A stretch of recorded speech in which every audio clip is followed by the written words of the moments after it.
Moo Shu Lamb, a classic Chinese dish? Just kidding. Moo Shu pork typically consists of thinly sliced pork stir-fried with mushrooms, cabbage, wood ear mushrooms, and other vegetables. Moo Shu pork originated in northern China and has become popular in Chinese American cuisine. Let's make Moo Shu Lamb, a delicious North African Mexican dish that I just invented. Now, this is what I call fusion. Instead of pancakes, we'll be using tortillas. For the lamb rub, mix mustard powder, cinnamon, and other things that I can't quite remember but are very much in line with North African vibes.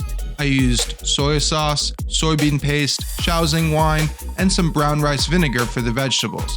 It tastes like a classic Chinese American restaurant dish. We didn't use hoisin, but we had some avocado crema and some Korean barbecue sauce. This was super delicious.